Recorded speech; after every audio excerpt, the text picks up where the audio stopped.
Welcome to Telangana వెలుగు. నేను మీ రాజు. గతంలో తెలంగాణ ఉద్యమం ఏ విధంగా ఉద్రిక్తంగా మారిందో ఇప్పుడు బీసీ ఉద్యమం కూడా అదే విధంగా మారబోతుందని చెప్పేసి నిన్న బీసీ జేఏసీ సందర్భంగా నేతలు ఒక పోస్టర్ రిలీజ్ చేశారు. సో ఈ నెల 18వ తారీఖు నాడు తెలంగాణ బంద్ ని ప్రకటించడం అనేది జరిగింది.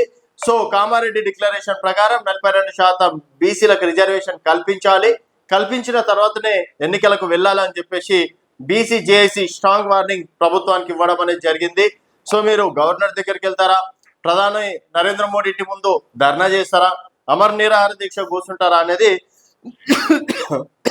మాకు సంబంధం లేదు. మాకు కావాల్సింది 42% రిజర్వేషన్లు. చట్టసభలో కావాలి, విద్య ఉద్యోగ రంగాల్లో కూడా మాకు 42% రిజర్వేషన్లు కావాలి. సో ఇప్పుడు కనుక మిస్ అయితే మళ్ళీ కష్టం అని చెప్పేసి కూడా బీసీ జేఏసీ వాళ్ళు చెప్తున్నటువంటి మాట. సో 42% రిజర్వేషన్ల సాధన కోసం నిర్వహించే రాష్ట్ర బంద్తో బీసీల ఉద్యమ సేగ చూపిస్తామని బీసీ జేఏసీ నేతలు తెలిపారు.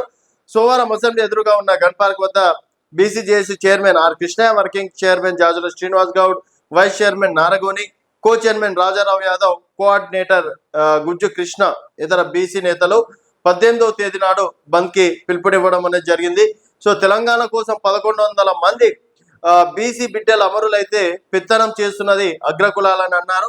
మెజార్టీ జనాభాలో ఉన్న బీసీలు రాష్ట్రానికి ముఖ్యమంత్రి కావాల్సి ఉందన్నారు. 42% రిజర్వేషన్లు హైకోర్టు స్టే విధించడం సరికాదన్నారు. బంద్ కు విద్యా సంస్థలు, వ్యాపారవేత్తలు, ఉద్యోగులు, యువకులు, విద్యార్థులు సహకరించాలని కోరారు. కార్యక్రమంలో బీసీ కుల పెద్దలు పాల్గొనడం జరిగింది.